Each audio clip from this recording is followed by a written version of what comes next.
Hey. All right, Hey. I'm ready. I'm ready Sweet. if you are, fam. All right, let's do it.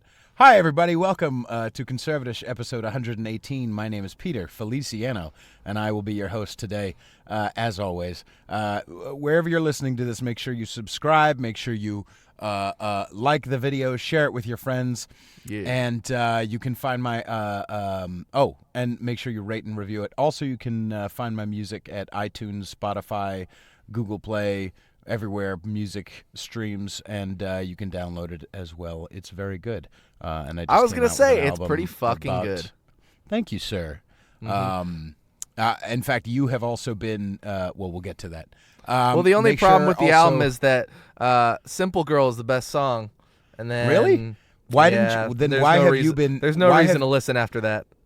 Why is there video evidence of you singing? That's why you've got haters multiple times. Oh, It's the high that I'm still on from listening to "Simple Girl," that Hang on. transcends into the first minute or two of the next song. But Oh, no, is I'm that what it teasing. is? It's a good album. Hey, I cut off your intro. Keep going with the intro. hang on, goddammit. The video fell in the. Oh, we might have to reboot this, huh? Well, Which not is fine. Yeah, we'll do it again. Ready? Yeah. Cool. Fuck that. I'm not doing it again. You cocksuckers. You know what? Oh, I am come the on, best. do it again. I'm the best. We're only I'm the best person in the world because I'm letting people see the ugliness of Peter Edgar Feliciano. You can find me on Instagram at Peter_Feliciano.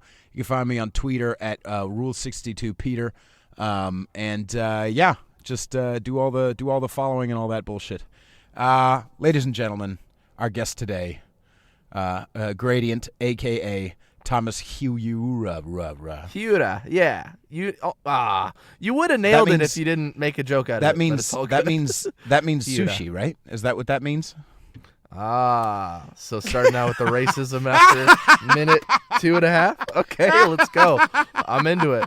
No, I'm not into it at all. Now for No. the people, so you have been videoed multiple times singing along while cooking something to That's Why You've Got Haters, which is which I was greatly gifted. I feel so blessed, #blessed, for you singing along to my music, sir. It was very nice of you. Well, I have to listen to something while I make ramen, man. That's true. Because it's not a particularly exciting thing to make. Can you see, by the way, I'm in my car, you're in your car. You can see my air. Yes. Well, to let the people know, I lived in New York for a year, and so we probably have some things that's when we did the previous podcast episode that we did. Yeah, I think you were episode 51. Yep, 51. Hell yeah. About I would say February. You were still living in New York in February, right? Or was it November? I was. I don't think it was November. It was February, and I was working on a graduate degree in teaching, and I'm still interested in doing that. I'm still interested in finishing that, but I'm taking some time off, and I'm in Eugene, and I'm running for mayor of Eugene. So it's popping, man. We are hitting the ground running, and it's a small team so far, but we're going to build this into a real thing. And then once I'm a real elected official, I can never take the risk of going on your show. Right. No, see, that's the thing is that people, if you're already being very problematic by coming on my show. Right. Okay. I had something I wanted to ask you. You Yes, don't sir. know any person who's a better candidate for the mayor of Eugene, Oregon. So will you endorse me on camera right now? If Sammy Wormhands does, then I is he? Are you I guys? think he probably will. I don't know. He and I have. It's been a heck of a year in our friendship. Okay. And yeah, it's just because first of all, I'm whiny, and I kept texting him too much about my musical opinions, and he just got annoyed. And then there was actually a little bit of it just hit a rocky road. There's some things that need to be thrown out there all the way into the public. But Sure. He and I have that. I think we both know we have that kind of friendship that it's always going to be. You can take breaks. It's always going to be there. Yeah, exactly. You can take breaks, and it's not the end of the world. Yeah, that makes sense. Well, I'm yeah, no, it depends. It depends as far as my because obviously I'm recording in my 2009 Honda Civic, so I have a lot of power. And so I want to make sure that I only get like I don't throw my gargantuan weight behind a candidate that doesn't, especially of a city that I'm not a part of. In fact, I've only been to Eugene, not driving through, to record a video with Sammy Wormhands. That's the only time I've That ever was the been to only Eugene. time? That was the only time. We hung out on the set. Hearts of Khyber. Check it out. Yes, people. you were there. All right. I completely forgot about that. Here's my problem, dude. I had a little line of questioning for you. I'm thinking about going into law school. I'm thinking about being a lawyer. I had a little line of questioning for you. Yes, sir. Because you're such a damn unpredictable motherfucker. I really am. You I was didn't just endorse eating me. latkes. It's clearly my just massive ego assuming that you would just endorse me out of I the blue. was, But I was just eating latkes a second ago But in case you endorse me, with real juice. will you also pre-retract your endorsement because of everything you've ever said on your podcast? That if anyone finds out, and in real life. No, that's the then I'm thing. screwed. That's something I'm interested to talk to you about. Let's do it. Well, we don't need to get into personalities for sure, but there have been people that I have been talking about a lot over the last few months. I haven't really mentioned any names, but on the last episode I did hint at one for sure, that have been that have kind of canceled me or tried to kind of cancel me over the last year and a half since starting the podcast, and I'm more sad than anything about it. Right. Because I consider You're a these human people being. You kind care of about colleagues. I do. And I don't know. I don't know if you've had that. Obviously, you were just talking about a friendship that has kind of taken some hits from some musical opinions. But as far as starting a podcast and doing some of the off the wall shit that I've done, have you experienced pieces of that in your life? Wow, dude. Well, I grew up. Here's how I would say that I grew up is the requirement was that I was liberal, and that was that's basically the case. It was effectively a requirement because my dad was just this big union guy, and he was a very ardent liberal, and my mother is Japanese immigrant, and she has basically no political. Frankly, she doesn't even really know who the House of Representatives and the Senate are. She has very little knowledge of American government, even though she's been living here for almost like 3 decades now. She's in her lane, working in a restaurant, and I think that if I even had conservative views, my father probably never would have even given me a chance to really have them.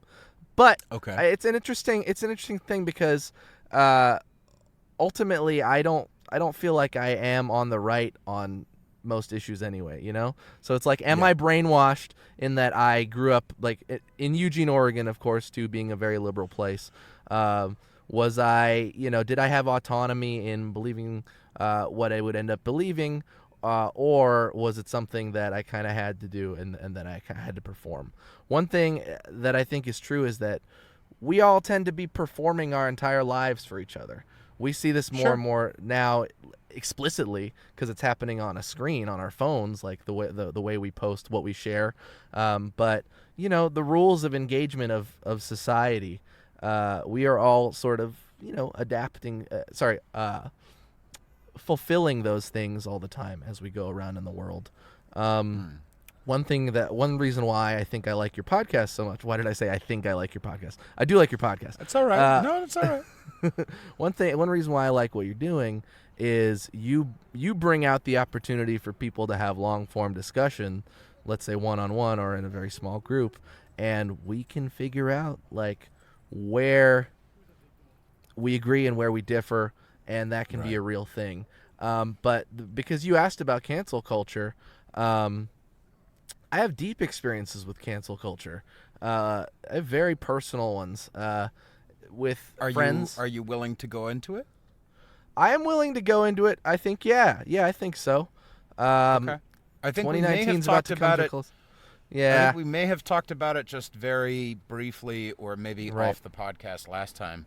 But Right. Well, I mean, I went to such a very, very one of the most probably 10 most liberal colleges in the entire country, and it was a small liberal arts college. It was about 2,000 students. It's called Carleton College in Northfield, Minnesota, and yeah, I mean, one of the things that I noticed was how quickly people can get thrown under the bus. And that could be for a whole host of things. But one thing on college campuses is, I mean, you know, any kind of social justice, any kind of misspeak, any kind of mistake, using a word or a phrase that's outdated, it kind of it makes people see you as disqualified from having, like, you know, a student government position or like a or humanity student job or something. Yeah, or they want to take away or humanity. Right. Yeah, they want to take away your fucking humanity. But anyway, continue. Right. Well, one of the things I think was interesting about that school was that there was so little discussion of one of the most fundamental, I think, kinds of privileges that a person can have, which is the privilege of a fucking elite college education. And so, like, educational privilege, it's pretty related to class privilege because school costs a shitload of money, and you're much more likely to go to a 4-year college if, like, your parents were doctors or lawyers or professors, and they kind of only saw that as a route, that the route you had to take to be quote-unquote successful. But bringing it back, my point is that, like, there was such a blind spot with this very wealthy student body, frankly. Half the campus was not on any kind of financial aid, and so, you know, half the students, their parents were paying $64,000 per year for that one kid to go to school. Imagine if they have 3 kids. So it was a high preponderance of people from, like, you know, the wealthiest in society, or at least pretty damn upper middle class. And so to me, it's like, how do you then reckon with and understand, because most of these people want to be good woke people, right? How do you reckon with the fact that you have, like, you're in this tiny little sliver of power in society, and you want to tell people that that largely didn't get the kind of privilege you had to have that education? I'm not saying conservatives and anti-PC people are uneducated, because I want to break away from that trope. But like, but I would see that with my friends. Those kids. Right. Absolutely.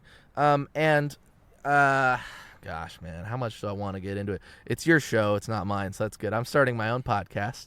You are. Yeah, but, I mean, but the whole point of the show is not so that Pete can have a place to rant. I have solo shows, you know what I mean? Like, I just did one last week. So, you know, feel free, go off. Yeah, man. I mean, unless you don't feel comfortable about it, I'm super fine with not talking about it. It's up to you. Well, I think that one choice that I've made by going into public office is that I kind of put or at least trying to, go into public office, is that it's fair to look back in my whole record and stuff. So, there was like a sexual misconduct allegation against me, and it was very, very falsified. The evidence that I had from, like, 2 years prior when the incident occurred all showed that, like, there was consent, essentially. But my name got smeared over the course of a couple years for being, like, supposedly creepy towards women, and that was based on a couple of things that I did that I can understand made people uncomfortable, but never crossed the boundary into what could feasibly be called sexual harassment or sexual assault or anything like that. So that was a situation where I had kind of gained a position as a well-known person on campus. And because I was a well-known person on campus, interviewing people for this Facebook project that I did, called Humans of Carleton. I ripped off Humans of New York. I really feel like that put a target on my back in a way. And it, like one of these one of the allegations involved that I had liked a person's several of their profile pictures on Facebook. So that's not the most that's just so I can see your face from that the idea that can be something that's included in a document to say this person is sexually inappropriate and then can go to a school. It's not a legal body, right? No. But no. they included that in there, and then I had to come in and talk and sit down with the Title IX coordinator. And to sum up quickly, because I don't want to spend the whole podcast about this, but Sure. I genuinely thought about it today, and I was like, if we talk about this, I think it's good to be on the record, as it were. This is Right. because a lot of people don't know my side. Right. And the reality is that I never did anything that deserved any kind of punishment. And the school agreed with me. And when an allegation of assault came in after the reputation I had for being creepy, I proved that, there was consent. That person, I don't even want to go into it. I don't want to talk about that person's experience because in a way, while that person flamed me and brought everybody against me, they still have a legitimate experience of the world that was painful. And my position has always been that it wasn't my fault. I'll just talk specifically and say consent was there. It was verbally communicated about. And it was not a result of coercion, and just so many things that prove that evidence-wise. And I kind of held my head up as high as I could throughout those, basically towards the end of my college experience, and managed to graduate on time, knowing that the facts were the facts. That's one of the things is that despite the fact that we are seeing a lot of culture where we will jump to a conclusion, we will have confirmation bias and say, that person, there's something a little bit weird with them, something a little off with them. I will accept this allegation, or the idea that we should believe our instinct should be to believe all allegations of that nature. Right.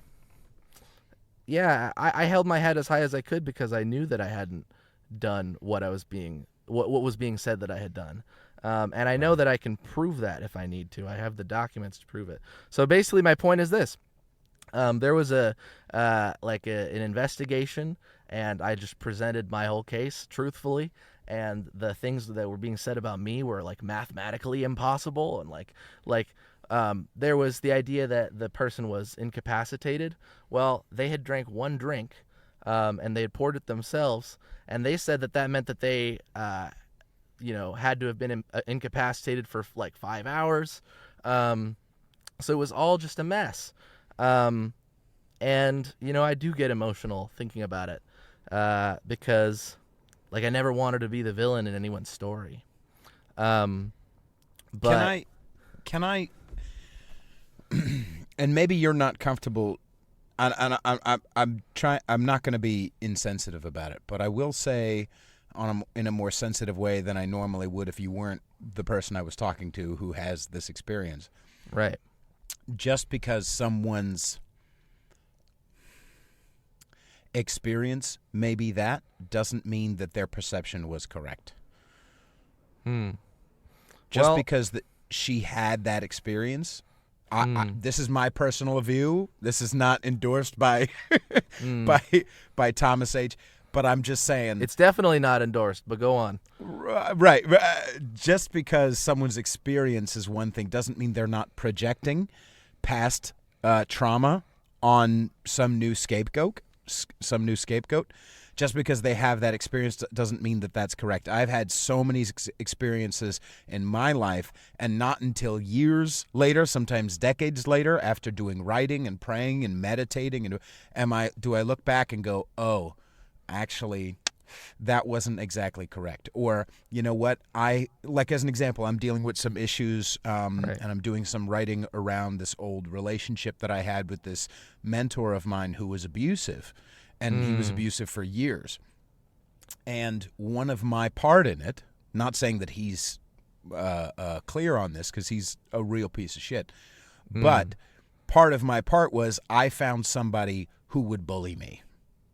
I obviously was kind of getting triggered that way, and I found people over the course of my life, because I can find other people in my life who have had that kind of symbiotic, someone needs to tell me that I'm doing bad so that I can correct it, so that I know that you know what I mean? Because it's much more easy to find black and white than to live in the gray or to stand on my own 2 feet. And so I found patterns like that, you know what I mean? But that's one of those things. I'll just wrap up by saying that, like, that's one of those things that I look back and I can look at it in a different light and go, you know what? I found that experience. And I'm not saying that in an abusive way. I'm saying that is a blanket, generalized way that I can look back at an experience that was true for me then, that I can change perspective on now and realize I had a part in it. Well, I appreciate that you've spoken from your own direct experience there, your wise experience from, years of reflecting on it, because you understand the position I'm in. I can't just nod along and say, hell yeah, man, it was your fault, Right. like, and, victim blaming is real, and it's a serious, it is. And it is. And since, this has now become the sexual misconduct episode, we actually did talk briefly about it. No, let me say, you're on the right show. Yeah. Here we go. Anyway, continue. It had to happen. It had to happen at some point. I had to come out and say a little bit of my piece, but I think I want people to know that they can reach out to me if they want more of the facts, if they want to know why I am so confident that I did not act incorrectly, did not act immorally, that I'm freaking running for office, Right. I want to say that, they can reach out, but also, it's not like if a person has been sexually assaulted, and if a person has experienced, repeated sexual harassment or any of these kinds of inappropriate behaviors, I want them to listening to know it's not their fault. Absolutely. I want to be able to say that.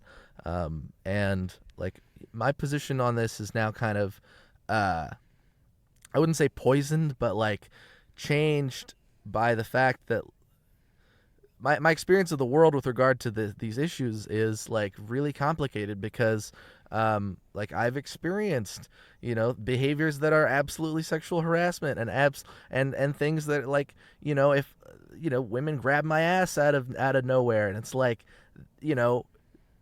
depending literally on where you are in the country and whether you're at a freaking college or not, at Carleton, a random non-consensual stranger ass grab, regardless of gender, that is sexual assault. Now, a lot of people would say that it's sexual harassment, and some people sadly would say that it's a completely positive and normal thing.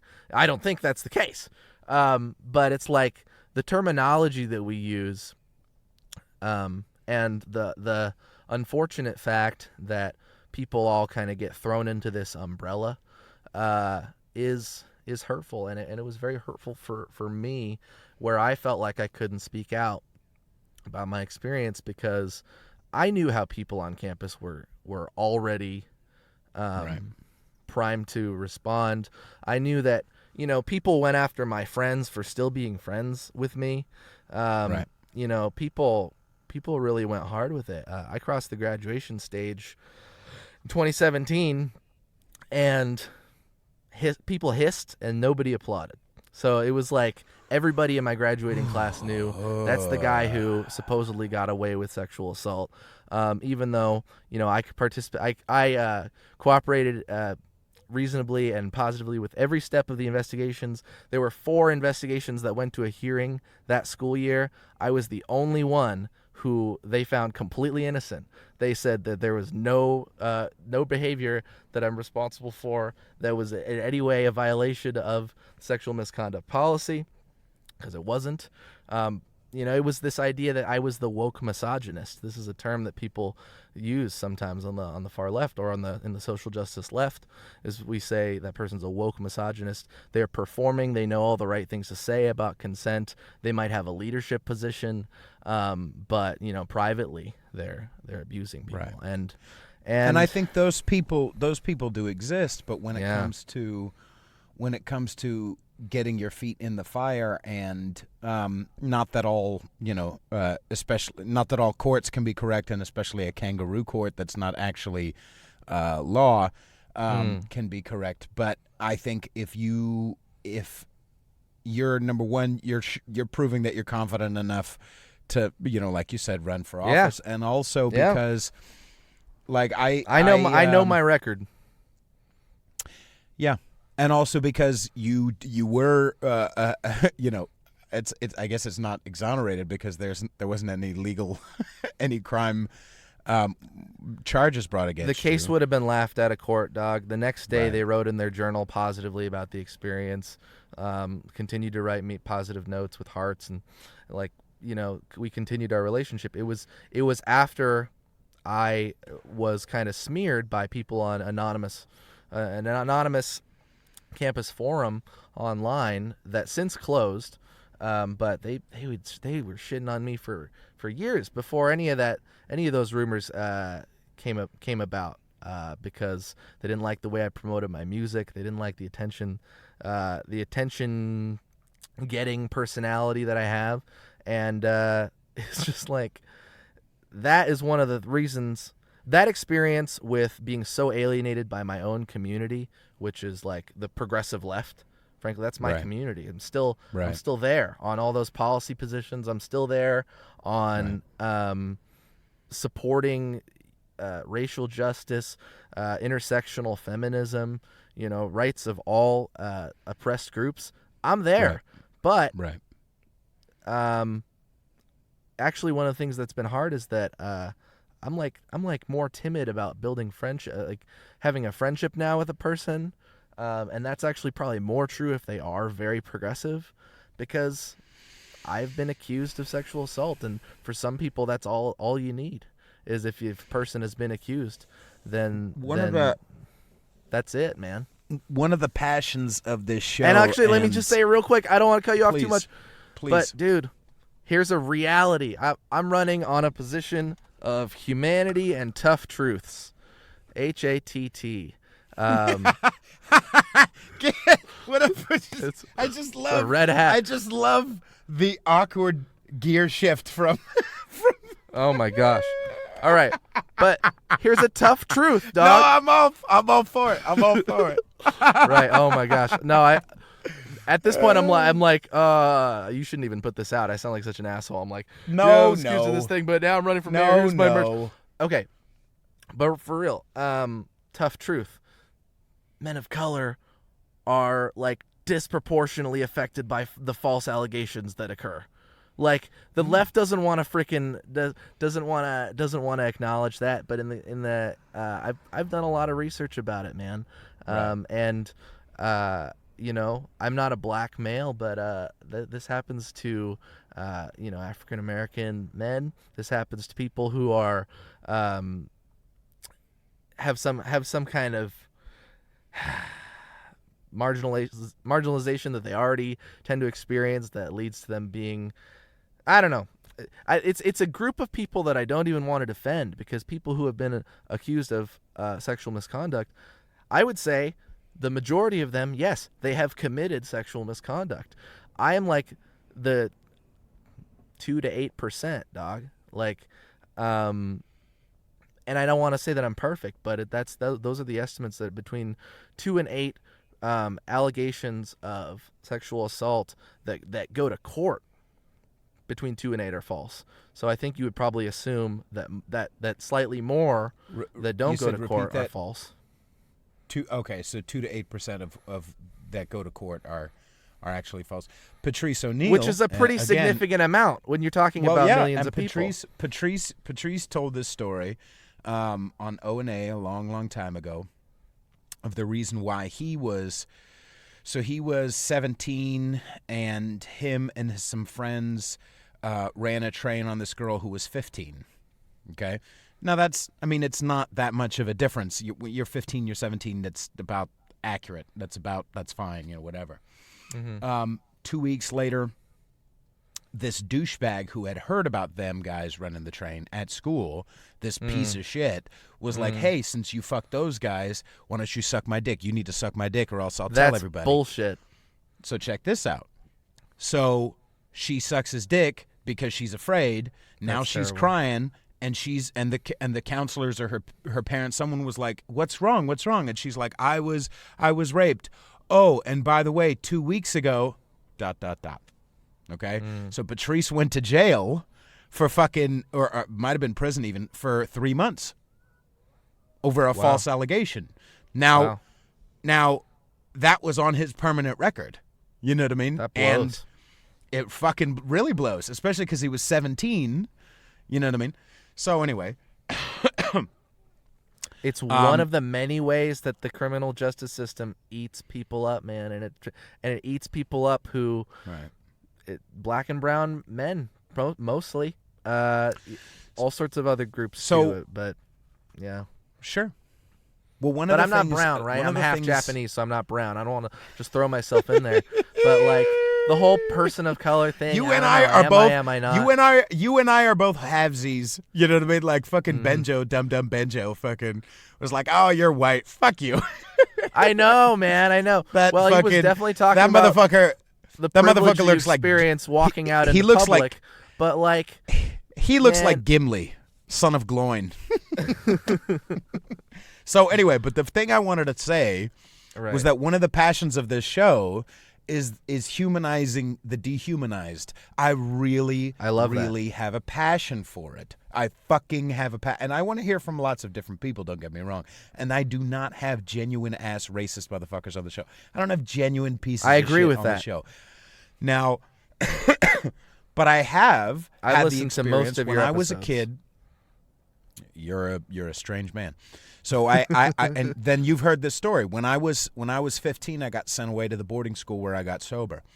And about 4 to 6 months afterwards, I got in trouble for watching this kid, and I almost got high, and so I told on myself. It's a longer story. I almost drank my own piss. Anyway, I didn't, but I almost did.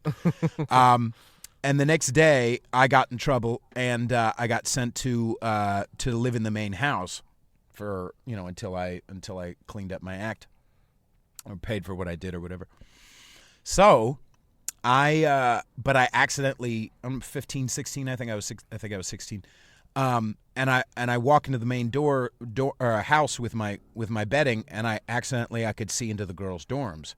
And over the course of the next month, I started being a peeping Tom. And I stole panties and wore them and licked them and did everything you could fucking do with them. Like I was a genuine creepy little 16-year-old. That's not good behavior. And yeah. No, it's not socially acceptable. Anyway, I got caught. And I even before I got caught, I had been thinking about committing suicide. Like it was real bad. And then I got caught, and I almost ran away. And then I didn't run away, and I didn't kill myself, and I survived. And that experience, just on a human level, was one of the things that helped me actually change my life, because I couldn't blame my fucking mom and dad. I couldn't blame the educational system. I couldn't blame the kids at school who made fun of me or that girl in third grade who didn't like me back. I couldn't blame my life situations. It was me who was hurtful. It was me who was selfish, and it was me who hurt people. So, through that experience, I was the pariah at a fucking small-ass boarding school. Now, I earned that. Don't get me wrong. But over the course of the next few months, like, I was so self-flagellating, I was so self-hating, that it took one of my counselors, like months later, we were in a large group therapy session, and things had gotten better. And I was still like, I was beating myself up for something. And this counselor was like, Pete, it's okay for you to have sexual thoughts. And I was like, what? Like, it was news to me. Right. Because in being the pariah, I had turned that into I'm never supposed to have sexual thoughts ever again. I had turned that easy to make that harrowing experience accidentally, subconsciously, especially when you're already pretty self-hating. You know what I mean? I had sexual shame from being a kid. You know what I mean? Like, and so I was already doing that, and then through that experience, through that being a pariah, I was that guy, and then it got better over the course of the next few months or whatever. And don't I'm not saying that experience is the same as yours, but I am saying that I have a passion for knowing when you're that untouchable, when you're that thrown away person, yes. that even if you earned it like I did, even though you didn't, even though you earned it like I did, I'm still a fucking human being, and I can make amends for what I did wrong, and I did, okay? And then now, once you've changed your behavior, yes. like, depending on the fucking crime, like, no more fucking pariahness, no more fucking dehumanizing motherfuckers, you know? Yeah. Because I've known people who killed people in prison, okay, and changed their life around and are wonderful people who I love to death. I'm not saying that they deserve to be out on the street. I'm not saying that they would want to be on the street sometimes. Sometimes they want to be on the street, but they're like, well, I took that man away from his family, you know, or I took that whatever. You know, so I'm saying that just because someone is like, you know what I'm saying? Do you understand what I'm saying? I totally That's why get I what feel you're like saying, and I love, yes, that you didn't use the word accountability, but that's one of my favorite words in the whole world. Accountability, that you recognize now that was bad behavior, it wasn't cool. You deeply understood eventually that you needed to not do that. And it was, well, I mean, even right afterwards, I realized I shouldn't do it. Right. I mean, I wanted to commit suicide over the course of that month, but right. But I didn't know that there was not just a way for me to, I didn't know that, I mean, I knew that it was bad and I knew not to do it and blah, blah, blah. But I think I did it like once, maybe a year later, and then like once like a while back. That's a different story. But anyway, eventually, I knew that I hurt people, and once I made amends for that, the biggest passion thing is that idea of being that pariah and not making it okay. Like, my behavior was not okay, but that doesn't mean that I am bad. It doesn't mean that I'm a piece of shit. It doesn't mean that I need to be dehumanized. You know what I mean? And I know that my experience in that is different from a lot of motherfuckers like yours, or like someone saying a bad word or a bad joke, getting their fucking job taken away. You understand what I'm saying? Yeah. But that cancel culture is a big fucking stick in the mud for me because I've experienced it. Hey man, I didn't realize how much. I kind of thought like, okay, I'm gonna graduate, I'm gonna move on a little bit, and then I'm gonna like just go right back to everything's gonna be normal again, and I will be able to. I would say it's frankly a privilege to be able to ignore narratives like yours. And ignore narratives like that fly in the face of the, you know, dominant culture of wherever you're at. And so like now I'm like, I can't ignore those people anymore, like, because I relate to them as well. You know, anybody who has been unfairly dehumanized I'm not hearing you anymore. Did I lose you? No, I'm here. Okay, cool. Anybody who has been the victim of, you know, slander, libel.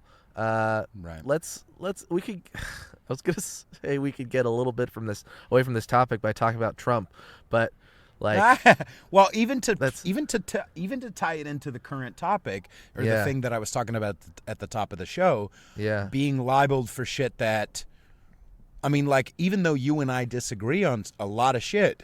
Sure. I think the fact that you're willing to come on the show and we stay friends is a testament to our balls, okay? I think it's a testament to our humanity, because the reality is that the way to bridge the gap is not to make believe the other party doesn't exist. The way to bridge the gap is not to dehumanize or shut or silence the other side. Because don't get me wrong, the right does it too. When I see countless memes of like using the word snowflakes, a bunch of boomers like learned how to make memes. It's a little gross. Don't get me wrong. Yeah. Because the motherfuckers are still using... In general, I gotta say, man, the memes on the right that I see are just not living up. They're not living up to the memes on the left, dog. If we want to have this debate with memes, the memes on the right, they're still using the bold impact font at the top and the bottom. Sometimes they still use the Batman slapping Robin. Like, come on, dude. We've done that one. Right. But right. I feel like, okay, you memes. said something about you have balls, and we both have balls, and it's like, okay, here's the first thing that I have to do as a person who does care about PC culture and PC politics and understands and appreciates it. What? How are you going to conflate balls with toughness, dog? Can't you People with just take the compliment? Are mad tough. They have mad resilience. You son of a bitch. Ingrata. I understand what you're saying, but you don't understand what I'm saying. The bigger point is, but then that's the next point I was going to get into. Is like how smart is it for me to try to correct your behavior, especially what are you in your late 30s? Sorry, 33. 33. My bad. That was rough. No, it's all right.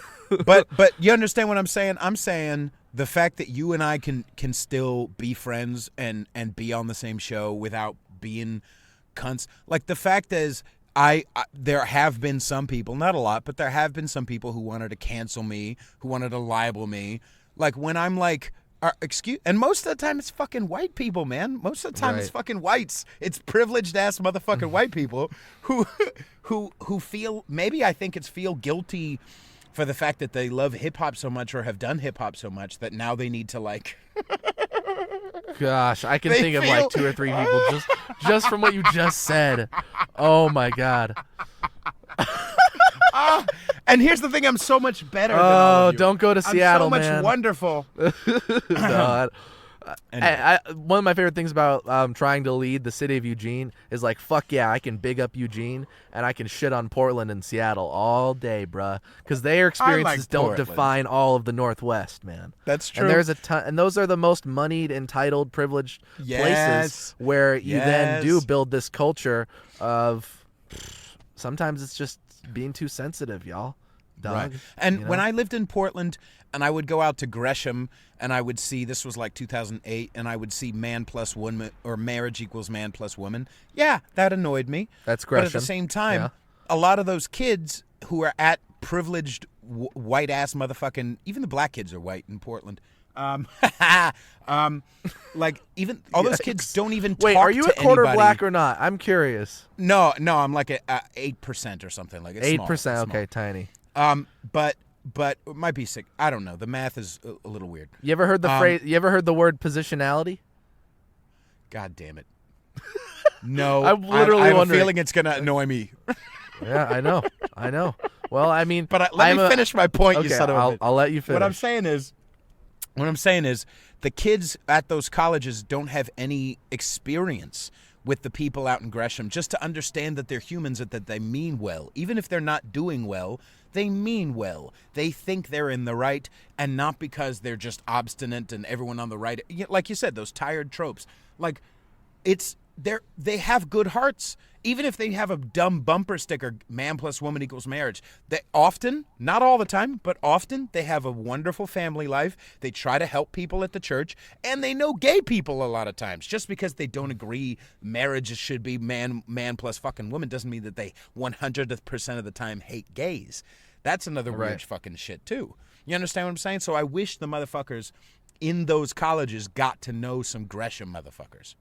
And vice versa. Hey, man, I believe in that. I'm all about intergenerational communication and dialogue. I think if we could get frickin' the okay boomer thing is funny and whatever, but like, frankly, it's just reducing what it is to be in the baby boomer generation to this set of like, I don't know, out of touch, condescending values that like. That generation is incredibly diverse, like ideologically, and that's one of the things. Is like generations now. It's like almost like it's. I wouldn't say we're at war with each other because that's way too hyperbolic. But, I mean, you and I are not in the exact same generation. I guess we're both kind of millennials. I want more people to be able to have conversations outside of whatever it is that's their own little bird's nest that they're in, their own little echo chamber. But it's like, I really want to empower young people. That's one thing I want to do is be like, yo, let's celebrate the accomplishments artistically, academically, freaking socially that young people bring to the table, especially with like climate change activism. But at the same time, you basically said something that is like a somewhat valid trope against young people. They don't understand the world in the same way that somebody who has been around for more decades than they have can possibly understand. And not just that, And not just that, but we've been here before. That's the thing, is that all these boomers were all hippies in the fucking 60s. And like, they were all doing exactly what the millennials are doing now. The exact same fucking thing. You old people, you older generation, you just don't get it. And now we just need to, the difference is we, and for some fought reason, for are us to have the listening. right to, Absolutely, you know, advocate for the kinds of like incredibly extreme shit on either end. You can do that in the U.S. and they don't lock you up for it. They actually got fucking hosed, okay? They actually couldn't sip from the same fucking fountain. They weren't just like, someone used a bad word, I'm going to go on Twitter and cut class because I want to cut class anyway. You understand what I'm saying? Like, there's frankly, a fucking gray area here. And nowadays, nope, totally lost my train of thought. Yeah, I was going to say something, but sometimes it just comes and goes. Well, and not just that, but like when it comes to outdated shit, you know what I mean? Like if an old guy was like, you know, I was watching 30 Rock. It was a dumb example. I love that show. But like there was an old guy who was like, hey, I want to go to the colored bar. Right? Like now let's take that phrase apart. Should he say colored? Okay, no. But at the same, maybe not. Whatever. But anyway, it can be hard for a person who doesn't understand those nuances to know that, for example, person of color go to the black bar. Thing to say, colored people is the incredibly like terrible thing to say. Now you should understand that comes from like the bathroom signs that say colored, what I'm saying? And the yeah. I mean, but you know, it's that's those, the whole point of that small phrase. Details. Right. Right. Yeah. And so I'm trying to humanize motherfucker. Let's connect. Well, another thing, and I remembered my train of thought always kind of comes back. It never fully leaves the station, you know what I mean? And my generation has no experience of even the possibility of being drafted. You know, my generation or the Zoomers below millennials. And so, that was you basically couldn't do much about being drafted. I mean, you had your protests and you had your college activists, and they would burn their cards and whatever. But the idea that that your government would compel you legally into putting yourself into that kind of harm's way, that is a right that we recognized, and that the previous generations fought for. That we should. That I'm not just saying, okay, be grateful you're not drafted, so now accept all this economic ruin and this lack of opportunity that your whole generation has. But it's like sometimes to me, it's like it feels like we're fighting for the wrong thing. That's why I support Bernie Sanders so strongly, is because, like him or hate him, he is laser focused on economic injustice in this country. And some on the far left think that he's not, racial justice enough. And fuck that. He totally is. Some on the left think, he's ableist, he's sexist. These things come in, and it's like I get that you want to, be nitpicky a little bit about the person you're nominating to lead the country, especially when you've been given all these bad examples. But this guy is like fucking golden, man. Bernie is like, I couldn't get him on any kind of moral issue. We might have ideological disagreements, but he is he has a pretty spectacular record. I will say I agree with you when it comes to the large strokes. Just like I've said many times on the show, just because if I do decide to vote for Trump in 2020, it doesn't mean that I agree 100%. But you know what I'm saying? Like if I agree with this dumb motherfucker 40%, but I agree with Bernie 33%, I'm going to go with whatever I agree with more. Well, like that's what humans do. That's what we're all trying to do, and we're trying to get down to, like the bumpers on the when you're bowling, you get a little too far this way, you hit the wall, you get a little too far that way. We're getting there. Let's all calm down. We don't need to go crazy. I will say I do not like that he's super into fucking socialism. That's creepy. So I will pick apart this a little bit. Now I know the intention of socialism, but as far as actual practice, has it worked anywhere? Has it worked anywhere? Well, yes, we have a lot. There are a lot of small communities that practice socialist values, but they tend to have to be in a federal system that's still capitalist. And yeah, maybe it's a little bit ambitious to think that we could go from a capitalist system in the United States to a socialist system. But my problem is, like, I think that actually some people on the right, at least from what I can see, have kind of desensitized people to the critique of socialism because they called Obama a socialist for 8 years. And Obama is not remotely a socialist. And they moved what's called the Overton window. Well, at least now the word is in the conversation more. And then, yeah, AOC, I don't think she calls herself a democratic socialist, but she's like totally in the Bernie camp, and Bernie is a democratic socialist. And I think, gosh, you know, I'm not always there because I think at the end of the day, I believe in a well-regulated, human-centered capitalism over a communist or a socialist federal system. In part because like it's worked more than those other systems have. But like at the end of the day, if you have this unregulated capitalism, this unfettered Wall Street shenanigans that go on, it's like who is this system working for? Agreed. I just launched a podcast called Less Stupid with Thomas Hiura, and I interviewed a climate activist, and that was his point. I always ask people, what's one way we can all be less stupid? And he basically said, if you're looking at any kind of policy or goal, you should always be thinking about who it's for.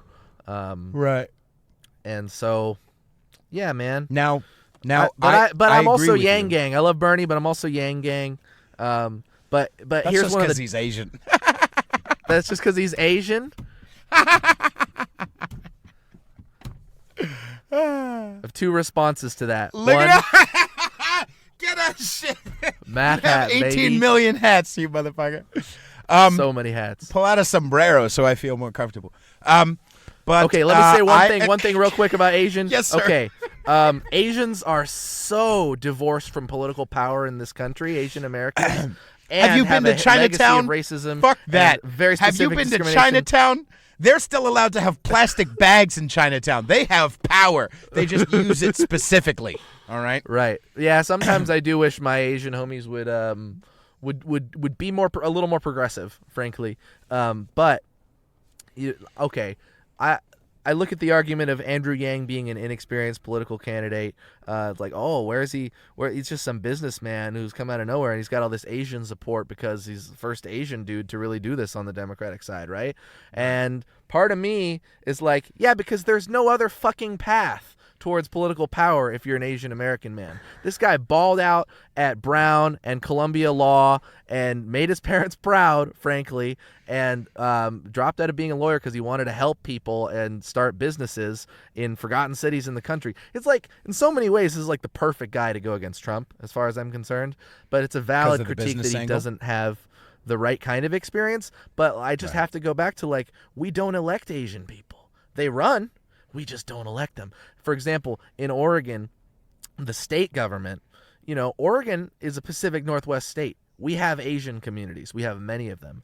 But out of our 90 legislators, 0 have Asian heritage right now. It's so Asian American and Native American are like the two racial groups that are like the most unrepresented in politics. But so a little bit of me is like, that... him being Asian, it matters to me. And I like it. I was making a joke. And that's valid. I was making a joke. No, I get it. I know you're making a joke. But I love talking about my boy Yang. Yeah. He very well could win, man. I don't, whatever. But I think, well, let me address that thing first. So, like, I think the majority of the reason why there isn't representation is a lack of their culture being like, hey, let's do this way. You know what I'm saying? Like I said about the Chinatown thing. I don't agree. Like, you think that so you're thinking that it's top down, meaning Asians are trying and they're they're representing themselves on the correct platform that would be the most successful, and we're just going, oh, I'm not choosing an Asian guy? I don't think that's what that is.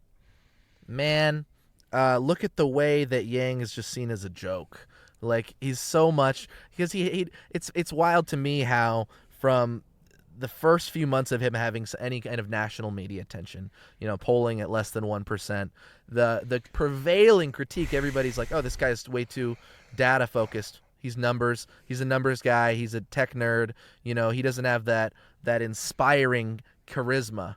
And now, you know, he's freaking spraying whipped cream into his supporters' mouths, and everybody's like, this guy has a cult of personality. He has too many antics. And it's like, God, as an Asian person, have I seen that so many times? It's okay, all right. But I think it's the same thing. I was watching the motherfucking, you know, if you look back at the news from 2008, when the Democratic Party chose Barack over Hillary, people said it's because we're not ready for a woman. And if it had gone the exact opposite, they would have said it's because we're not ready for a black. The identity that's politics what Clinton is creepy was saying shit. About Obama, by the way, is she would say, "Oh, this country is just not ready to support, you know, an urban candidate," or whatever the fuck she was saying. Like, she was basically trying to get people to say, "Yeah, dude, we're too racist to elect that guy. He's gonna lose to whoever the Republicans put up," and obviously she was wrong.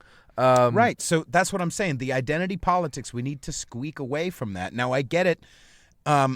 Having a first blank, whatever the first is. Yes. But just because someone's Asian doesn't mean they have better ideas than somebody who's white. Just because someone's white or black or a woman or not, like, I'm all for whatever. It's the ideas that make a difference to me. I don't like Trump as a fucking person, but at the same time, I'm down with the business shit. I'm down with the fucking attitude of being like, fuck you, you know, pay me, fuck you. I'm going to do what I want to do.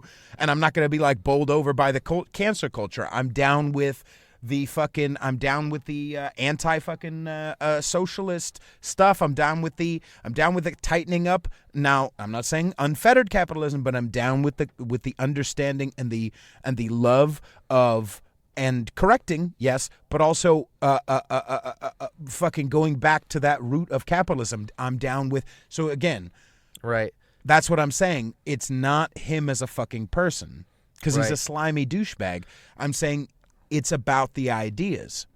You know what I mean? I think if people on the far left will actually try to listen to what evangelicals are saying, for example, they basically are saying a lot of what you're saying.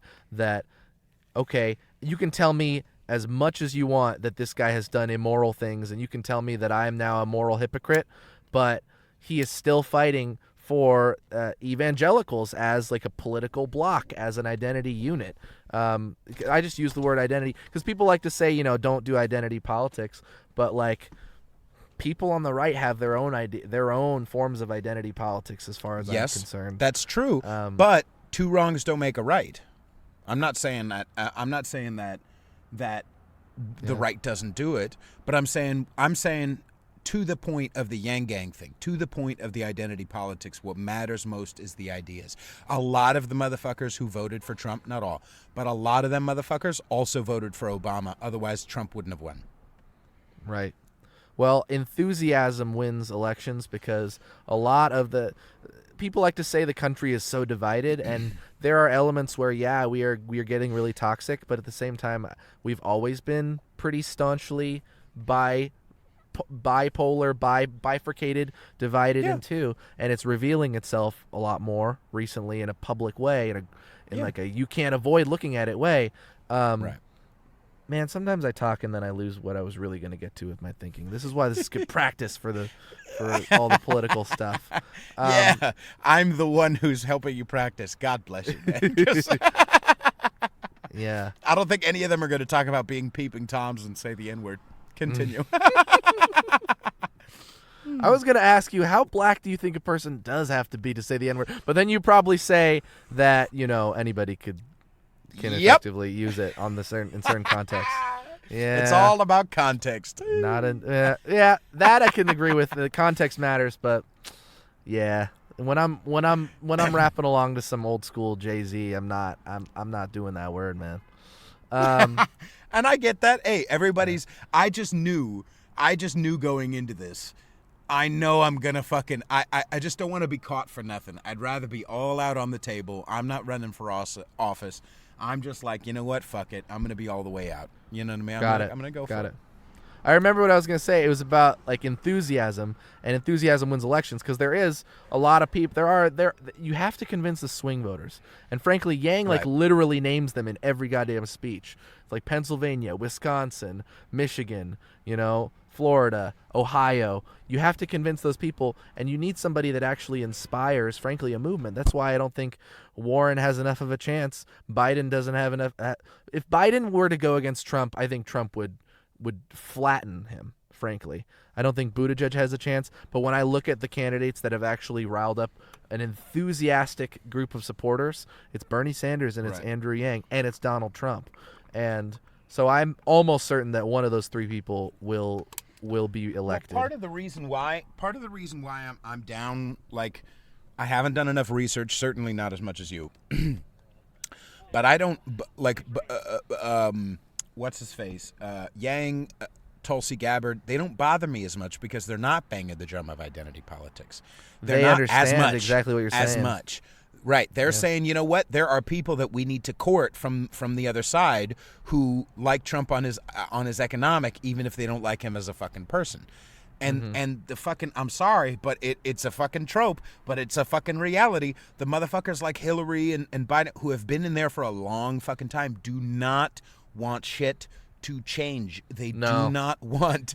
They have been poor little Joe Biden. That's what I see poor at little Hillary every Clinton, level of government. That's true. But go on. The way it's worked, right? Yeah. And imagine being at your job for fucking 20 years, and you're next in line. I'm next in line, and then some other cocksucker comes up out of nowhere with this almost the same ideas, and now he's winning. He's in line for the CEO position. You're like, cocksucker, I've been in the trenches for 20 years. I paid my dues. So I get it. I get it. Yes. They need to understand that it's a totally different. We need term limits, frankly. There's only one guy who is talking about term limits on the stage, and it's because he needs something. You know that Steyer guy, Tom Steyer? Yeah. Yeah.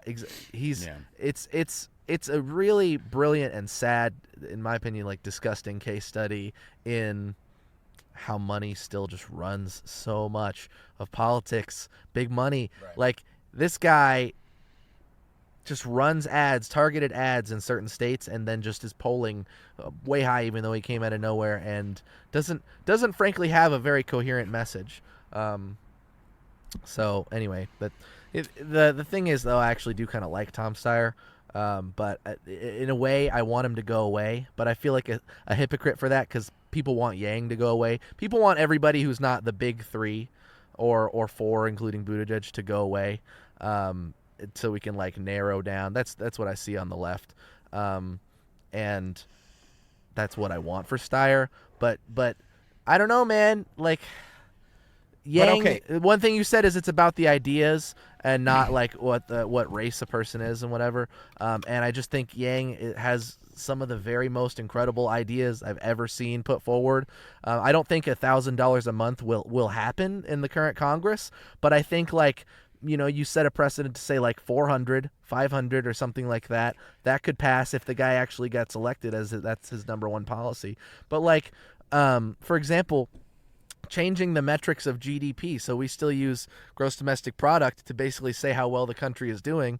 And Yang's whole thing is we should be focused more on our happiness. We should be focused on what fulfills me as a human being. And as an executive order, he as part of his executive powers, he could literally get rid of GDP and replace it with different metrics. And so, man, I just think people need to realize that this guy is this guy, and at the same time Bernie, they both have, I think, what it actually takes to beat Trump.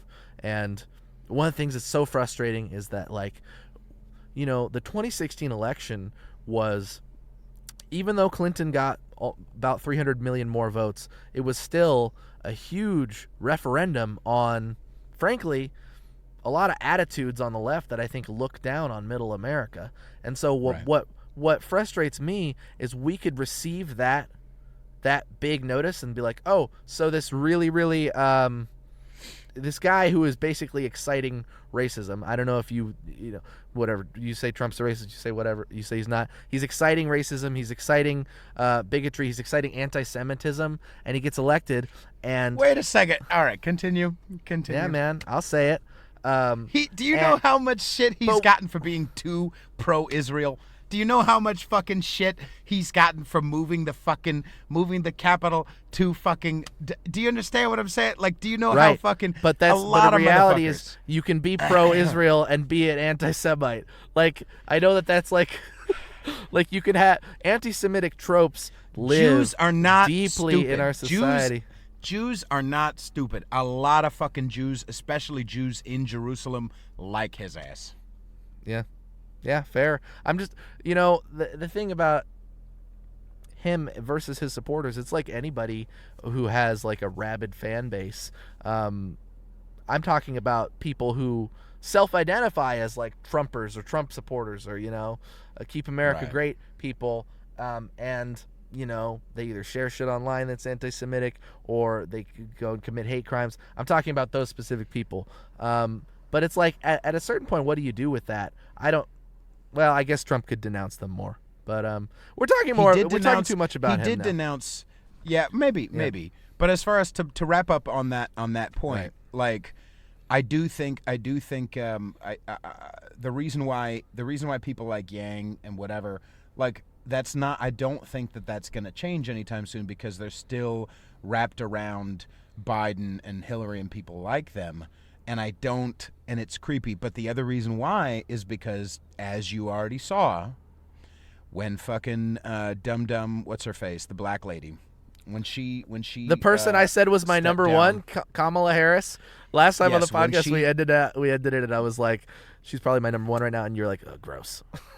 So when she stepped down, Booker, another fucking winner if there ever was one, let out a statement. See, it's because she's black, and if you better not. It's very sad that there's only one diverse. I mean, besides the gay one, there's only one diverse. Oh, and the woman. There's only one diverse candidate, so you have to vote for me. Is essentially what he was fucking saying. You're racist unless you vote for Cory Booker. Fuck Cory Booker in his stupid fucking ass. I don't give a fuck how black he is. That cocksucker is no fun at barbecues. All right? No Cory fucking Booker. real, no self-respecting black guy likes fucking Cory Booker. Cory Booker is too much in bed with Big Pharma for my taste. I wouldn't want him elected, but yeah, I get what you're saying. But there's something very real to refute that point about the fact that, like, some of these candidates, maybe it's not specifically about race, but they end up having to drop out because, frankly, what does it take to support a political candidate? You need disposable income. And sure. And those people's supporters, those communities, they're tapped out, man. Trevor Noah had a great bit, and he was like, politicians, they say, give me money so I make your life better. But if I had money, I wouldn't need you to make my life better. You know what I mean? So maybe, but Jay-Z threw all his weight, him and Beyonce threw all their fucking weight behind Hillary. They've got a lot of fucking weight, and they put it behind Hillary. Don't make believe that we need the $10, $50 coming from Joe Schmo black guy in New York or Joe Schmo black guy in Alabama. The real money is coming from these stars. Well, no, the real money, man, like, because there's a limit on individual donations that a person can make, but it's coming from the super PACs that generally are like big oil, big ag, big pharma, and then people on the big gun, the NRA. People are really rabid about supporting. Rabid's maybe not the best word to use, but like people really want to support some of those issues, and. If you're gonna use Clinton as an example, like she's not really who I'm talking about because she was like the most establishment candidate ever. I'm talking about someone like a Kamala, like a Booker, like a Gabbard, who like basically the party is not just gonna fall in line behind them, especially if they don't have the right kind of experience. They're trying to build grassroots support, and it matters having those individual small donations. Hillary doomed her own campaign because she didn't campaign hard enough. She didn't visit. Like, she could have won. She could have won the election, I think, if she had a smarter strategy about it. I think if she was a better person, maybe. She's a creepy. Even 2008, they were making a big deal about, people are calling, over, in the fight between Obama and Hillary. It's because people keep calling her, it's, she's too tough and she's too this. It's because we don't like you. Just sit down. We just don't like you as a person. Like, there is something to be said, not just for ideas, but also to be charismatic. Just because you have great ideas, you have to have somebody in there with the fucking great ideas who also can talk to a fucking room. Kennedy, you know what I mean? Clinton, fucking Trump. Sorry, word on the street is that Bill that Clinton wanted Hillary to have a more populist, a more economic rights-driven message. Pay attention to the working class more. And yeah, like, she was so hard-headed that she decided she didn't even need to visit Michigan. She didn't come to Michigan once, but she spent a ton of money in Georgia. Right, and it wasn't thinking she would flip Georgia to be blue. She spent a ton of money and time there. I don't think she visited Oregon at all. People totally count us out. That's a different. There's story only for a like different 5 day. people in Oregon. But the other thing, is, I don't think it was a smartness strategy. I think it was just that she genuinely doesn't like those type of people. It was the fact that she handed Trump, with just a couple of sentences here and there, she handed Trump the fucking ammunition he needed to be like, hey, she called you a basket of fucking deplorables. That's not working hard enough, in my personal opinion. That was That's the exact same mistake that Mitt Romney made in 2012 when he said that 47% of the country, he wrote them off and said, I'm not trying to get their vote. They want to live off the government. That's fine. I'm trying to get these 53 or whatever. And you're totally right. It's sad, man. It's sad, but here's one of the things that's frustrating is that I believe, and you might totally disagree, that she would have been a phenomenal president. She wouldn't have been very progressive. She wouldn't have fundamentally changed a lot for the country, but I think that she knows, she has enough foresight and wisdom to know that the decisions she makes have a long-term impact that matters. Let's continue generally the kind of system, the friendliness, the working together with Republicans that needs to happen. Whereas, I know you like, whether you like Trump or not, I keep saying that. Trump doesn't make decisions with a very long-term focus. He doesn't care about maintaining allyships that the U.S. has worked on for decades around the world. He just does whatever the fuck he wants, and it's misguided a lot of the time. So I'll get back to that, but I think the idea that she could have worked with, this is what I'm saying about the identity politics. She could not have worked well with Republicans after she called everyone who voted for them a basket of deplorables. She could not have worked well with Republicans or with half of the fucking country if she sold them down the fucking river. Mm-hmm. You know what I'm saying? I mean, do you think that Trump which I think was honest of her? At least she was finally that are damning, honest. Yeah. Huh? Do you think Trump has fewer quotes that are damning? Because, that's a pretty bad quote. But Trump has a ton of things he said that you would think remove him from being able to work with all the people he has alienated too. Maybe. But I think each thing as it is, so her saying that was, the reason why I feel like Trump is able to slide out from that is because you kind of get what he's trying to say, or at least the people who are taking each thing as it comes they feel him, as Patrice used to say. Do you fucking feel me? I don't need to say all the right words. Do you feel me?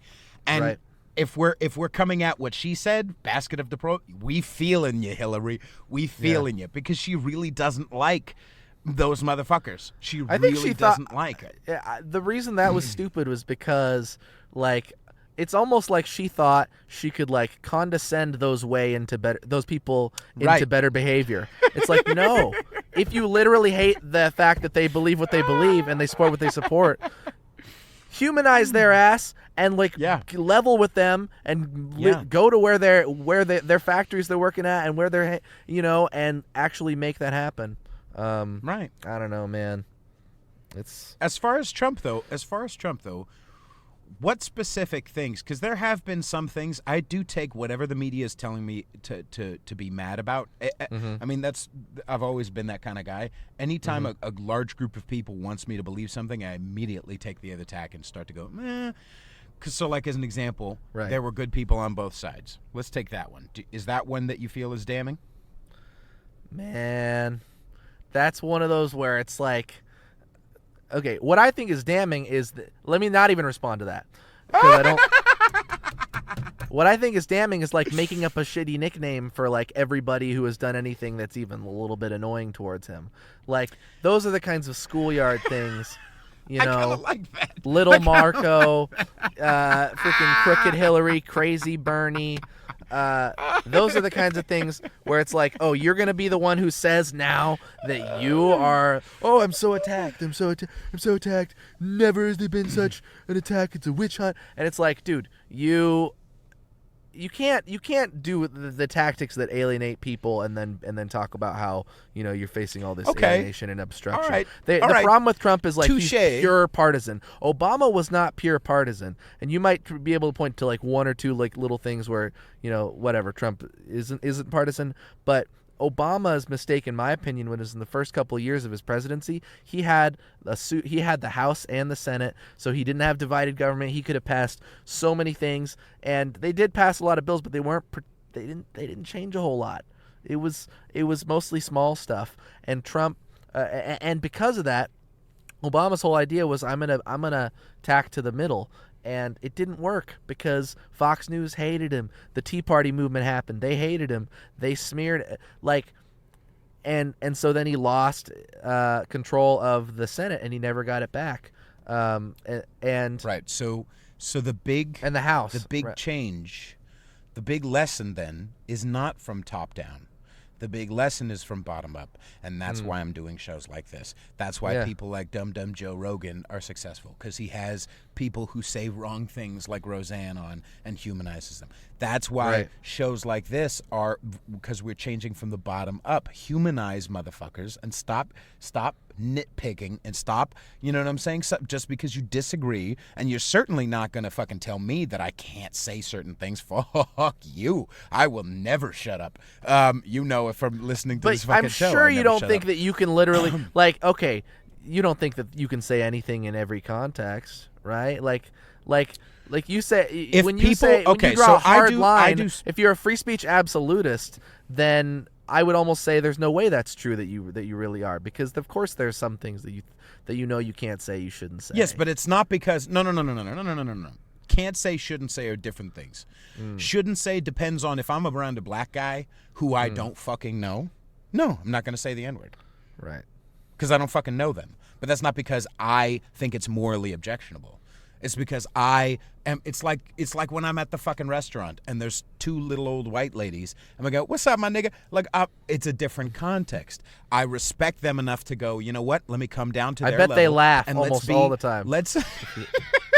I'm saying culturally, right, probably. What up, bitch? Like, you know what I'm saying? Like, I can take each thing as it comes. You know what I'm saying? So but is it morally objectionable? No, absolutely not.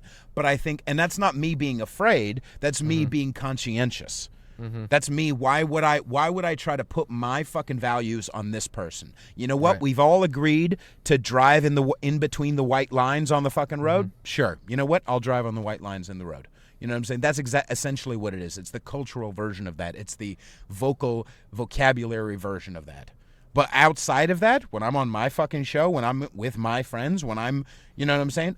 Morally, no, absolutely not. I don't object to it. Which is why when someone makes a faux pas, you have to try to feel them. When someone makes a faux pas, like we were saying earlier, I want to go to a colored bar. Feel them. They're wanting to go to the black bar. Like, they want to hang out with black people. You know what I'm saying? Like, you know what I'm saying? Like, hey, stop beating that faggot up. Like, hang on, which is worse? You're a gay person, punching them in the face, or saying, hey, stop beating that faggot up. You know what I'm saying? Like, let's step back. Let's take each thing. That's the point of what I'm saying. So we're changing things from the bottom up. Yeah, man. Well, that sounds really self-important after I just went on. Yeah, man. I guess that's. You want to talk about music for a little bit before we eventually wrap up, man?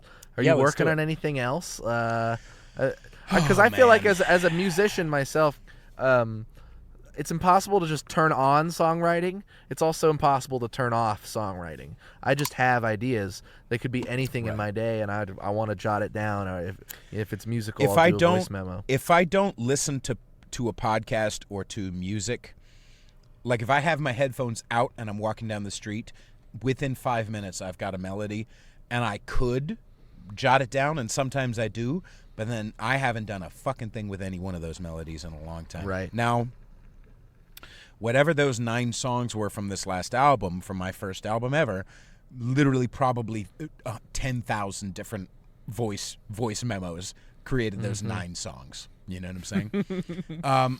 And you know that from your experience. Oh, absolutely, now, man. Do I feel ready to really... I mean, I fucked around with my guitar a little bit like 2 nights ago, and I just felt completely uninspired, and I put it away. You know what I mean? If I had a full band and freedom of autonomy right now of space and autonomy of time, and I didn't have to drive an hour and a half to and from Long Island, if I didn't have one way, if I didn't have if I didn't have the situation that I'm in right now, which will be done in about 2 months, I'm gonna get rid of the car and move into Manhattan. Once that happens, I'm gonna get myself a nice little gym membership, and I'm gonna fucking, I'm gonna be like, okay, let me kind of assess the situation here a little bit more, But right now, I'm still in heavy transition mode, and it's a real difficult thing. So to answer your question, not at the moment. Yeah, man. Well, part of me felt bad asking because like your album is still fresh, and it was the culmination of a lot of work. Like there are things I want to release in 2020 that I'm gonna fart out. Because I know that I'm just gonna like sit down and be like, this is coming out in a week, boom, and just do it. Because I literally have to. Because I am such a music, I am such an obsessive person, and I love sonic quality, and I like hear a new track by my favorite artist, and I listen to it on 5 different systems, and like listen to every little note and how it was EQ'd and mixed and mastered, and the reverb and the compression and the limiter, and just think about all that shit. And if that's like the worst. Like for creative energy though, to have all of that, to want to like make everything perfect. So, I just admire that you took the time to make a project that's like a real project that is coming out. Thank you, sir. And that came out. But I found that because Manhattan was so different from Eugene, Oregon, and Northfield, Minnesota, where I'd lived. It took me so long to put together the pieces that I needed a guitar in order to feel happy. Like, you have your fucking guitar and you drove there, that you have your car and that's cool. But I literally didn't have one for the longest time, and it made such a difference. And I played in the subways a lot, NYPD. It's like. It's this funny thing where now that I'm on Conservatish, I'll big up NYPD because I can't say that I heard hardly anything positive about them growing up from the people that were my teachers and my family and stuff. And there's supposedly a legacy of corruption that I know that I frankly am ignorant of. That kind of makes me want to talk about like. I'll just say that they enjoyed my music, and we had tons of laughs, and it was a good time. And it was just like humanizing police officers, because there is that stilo and that stoic sense that they have to have. But like often you can, and I have some kind of privileges that not everybody walking up to them has, but like they're cool people. Here's the one thing that I almost did that is really annoying to me about any performative kind of like, I'm going to put my stake in the ground and this is my position on this issue, even if I don't know that much about it, is like, I wanted to just say like, the NYPD has this legacy of corruption, And the reality is that, you know, maybe some of my friends would big up me for saying like, oh, I'm glad that you went on that show and like exposed that, like, you know, whatever that corruption is. I literally just don't know. I just know that people who think like me know that. You know what I mean? It's like it's faith that people and it's understandable. Like, I only have the sources that I think are credible that inform me about the world. I only have a limited range of options, but I just think it's like intellectually dishonest to act or to look down and say like, oh, like you support the police, you support the NYPD, you support the Eugene Police Department. Why can't I take each thing as it comes? Why can't I take each thing as it comes? It goes back to that Chris Rock fucking bit of like, if you choose a side before you hear their argument, you're a fucking idiot. That's exactly the deal. That's what I feel. And when I get people alone, every fucking liberal I've had on this show, we've found common ground. Every conservative had on the show, we found common ground. You get people off of social media and outside of the mob, like you experienced at the fucking college. When you get them away from the mob, people are a lot more reasonable than you think. People are a lot more calm. People are a lot more loving. People are a lot more listening. People are a lot more socially awkward, you know, but like, you know, it's fine. You know, we you know what I mean? Like, people are people, and it's okay. Yeah. You know what I mean? It doesn't have to be. That's one of the things that I appreciate about being in New York over being in the Bay. Yeah. When I've told people about the show, they don't clutch their fucking pearls. You know, and I've said it too many times on the show, but like in the Bay, it was like I had to tiptoe, like, just to fucking mention the name of it. I felt like as soon as I said and don't get me wrong, I still feel like I have to backload it. Like, I don't want to say the name of the show until I talk about it. Yeah. But even then, I've told people specifically, some people don't fucking listen because I'm over the top. You know what I mean? Right. I know I'm an acquired taste, but, you know. Well, I'm even having the similar mental gymnastics about my show name Less Stupid with Thomas Hiura. Like, I've been wanting to be an educator. I think I'm gonna try to have like an educated or like, you know, statistical, whatever, data based lens to the discussions that I have with people, and talk about like how can we all, you know, embrace intelligence, and, you know, it's cool to be smart a little more than I think we have. But there's people that I want to interview that I think are not going to do the show just because it has an abrasive title, and that kind of sucks. But so I'm honestly thinking about like, I was going to call it Or Regular Humans. I like Less Stupid better. It just cuts to the core a little more. Like, or regular, like Oregon, people that are different. You know, similar to your vein of like, you know. Well, there's also see, there's a couple of different things. Number one, there is the truth and the artistic truth that we want to be true to ourselves. I don't want to change my show. But I also know, you know, sometimes it's more of a professional thing. Sometimes there are some guests who, even though they're down with that, that's not their stilo, like, in their career. Meaning, you know, okay, I'm down with that humor-wise. I don't feel offended by the name Less Stupid or offended by the name Conservatish. But you also, Pete, you put down clips of saying the N-word and making, you know, jokes about eating ass. You know what I mean? Like, or, you know, I remember the clip I put out about Pomey's last show where I talked about fisting and I showed how to fist. Yeah. I'm like, what the fuck is wrong with me? But, like, that's the type of shit I want to do. Now, there's a difference between a guest being morally offended or objecting and somebody who's like, you know, it just doesn't fit on brand, or, you know, I'm a teacher or I'm a whatever. So, I don't know. I think if someone gets offended by Less Stupid, that's then fucking good riddance. But if somebody's just like, you know, doesn't feel like on brand, then that's another thing. Right. Well, ultimately what I know that it is about, because the cool thing about, I think, making art, and podcasts they're a form of art, is that, like, you put it out in the world, you let people interpret it for what it is, but you know what it really is. Like, I'm trying to write, I'm doing literature. Like, it's so, like, I could have a character named, you know, Eric Gonzalez or something, and it could be, literally, I'm writing about Peter Feliciano, and that's what makes writing so easy to me. It's just like, but nobody will know that character is Peter Feliciano. So I know that Less Stupid is about my own journey, knowing that I've done dumb things, knowing that I've done hurtful things, knowing that I've done hurtful things to myself out of short-sightedness, knowing that I've always believed that I'm like a really intelligent person because people told me that, but I've also known that I have a huge inclination towards like even just like I'm a juggalo, man. Like ICP is, no, you know, like I love over the top humor that is not focused on being smart. I forgot. But I'm trying to be less stupid over time. Yeah. But man.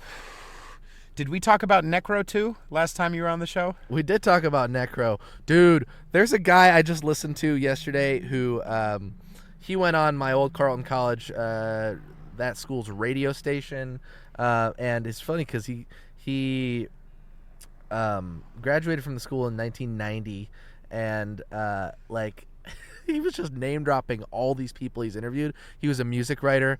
And like an hour into the show, he's name dropping all these people he's interviewed. Necro being one of them, which is why I brought it up. He was like, "Oh, and I was the first person to interview Eminem." You know, and it's just like, what? Like he did a piece for Rolling Stone about that, and he's like met David Bowie and all sorts of cool stuff. Yeah, dude, Necro is. I could see why you like him. You know, like he is. Let me. Yeah, I sent him a message. Like the best beat is the Sexorcist, but I have to ignore all the lyrics. But I like his lyrics more than his beats, except for Gory Days. Gory Days album is fucking amazing. But I did send him a message. I would like him to come on the show, but he said, "Well, once you get some more following, then I'll come on." So that's a message to you guys. Yeah, but yeah, I guess we should wrap up. I got work in the morning. Yeah, dog. It's been a pleasure. Dude, thank you so much. Yeah, thank you for doing the show again. I appreciate it. I thought of one other thing. Because I want to, like, I'm part of this culture, this, I call it in one of the books I'm writing, the PSJL, the Privileged Social Justice Left. And you would probably say white liberals, and we're talking about mostly the same thing. But I am your part Skype of the culture. is the video is weird. Have you seen that? Am I skipping or no? No, you're good. Okay. Right. And like I feel like I've always had to like try to perform for my friends to, you know, virtue signaling, right? And here's the thing with you and I. Like you and I are friends and I identify as gender non-binary, but like the thing is I'm not the kind of person where if somebody calls me man or dude, most of the time I'm always just going to be focused on are they being an asshole to me. That's what you said about like, you know, like see where they're how they feel or where they feel them. Right. Yeah, exactly. And you know, some people would say assume best intentions or whatever. But like, you know, some people I literally think if I hadn't brought this up now, you know, they might reach out to me and they might be like, you know, why do you let, you know, your friend call you dude or man or use he him pronouns for you, you know? And it's like baby steps, y'all. Baby steps. And tell them cocksuckers to fucking listen. There is something. I think people who get seriously offended just aren't getting laid enough. Tell your friends. Like, if you're genuinely getting fucked, like railed hard, you don't have time to go to more than one march a year, okay? You just don't have mental space because you're too obsessed with the good dick or the good pussy or the good whatever you've been getting to fucking spend time. I think fucking sexual dysphoria makes a fucking influence on us. That's why I feel so sad for like those. Could not disagree more. You're telling me your friends who would go, "Why did you let him fight?" I just think there's no really correlation, man. That they're getting fucked. They're not getting fucked. I'm not saying it's causational, but I'm saying there's a connection there. God damn it, there's a fucking connection there. This is the face I make when I listen to Pete's podcast. It's so much fun. All right. It's been a pleasure, my dude. Much. It has, rocking dude. it. I will probably come out there and finish my graduate degree if I lose the election, and it would be amazing to live in the same fucking city, and we could tear it up and podcast all the time and discover that. Yeah. You know, what if there's an incredible market for conversations between you and I, and we both abandon our own shows, team up, take over the world. Conservative versus I don't know what the fuck I am at this point. I'm just a fucking human being. I'm very expensive, Thomas. I don't know if you'll. You know who I would love? I would love to have you, me, and fucking Isaiah. Do you know Isaiah from the show? Black libertarian Trump supporter. I would love to have. Is he the guy who's plant-based? Yeah. Okay, yeah, that guy's dope. Yeah. Yeah. Yeah. I would love to have you guys talk about Trump. Oh my God, that'd be so entertaining. And that's exactly what Trump would want. Anyway, you take it easy, my man. Well, thank you again. Well, where can people find your stuff, your music, your campaign? Yes. Well, Thomas Hiura, ThomasHiura, at Thomas Hiura. 4 Eugene is my main one. It's a little unwieldy right now. I'm trying to put a bunch of info in the actual username so that when I follow people, like, you know, name recognition helps win elections. So my goal is to like follow everybody in Eugene to see it. And, you know, we'll see if I win. I think it'd be dope. God, I have so many fucking platforms. YouTube.com/Thomas Likes Music. There's enough varied stuff on there, and that just about anybody could probably find something that they'd be inclined to like, if they didn't hate this conversation. Of course, search Less Stupid with Thomas Hiura on any kind of podcast stuff. And yeah, I hate you all. Yeah, you support Pete. I know, right? You can, again, subscribe wherever you're listening. Make sure you like the video. Make sure you share this with your friends. Make sure you rate and review this episode and the podcast at large. And you can find my music anywhere, iTunes, Spotify. Go stream it. Go download it. Go give me the monies. And you can support this podcast at patreon.com/conservatish for extra memes and goodies. Or you can just Venmo me, I don't give a shit, at Peter-Feliciano. And also, find me on Instagram at Peter_Feliciano or Facebook or Snapchat or Twitter or whatever the fuck. But most of the time I'm on Instagram. And I love you all very much. My stories, by the way, are the most entertaining shit in the fucking world. And they have less writing in them than Thomas Hiura's. Okay, I promise. Yeah, there's tons of them. Oh, don't follow at Humanity EUG News, because that is my venting chamber. I turn every day into a new daily news magazine, 6-page magazine on my stories. I know, it's right? Innovative, and it's excellent. There's music though. There's music and there's GIFs or GIFs, whatever. Yes. So that's good. Yes. But yeah, go follow and thank you again, Thomas. I really appreciate you coming on, man. Thanks, bud. Peace. Yang gang. Bye, everybody.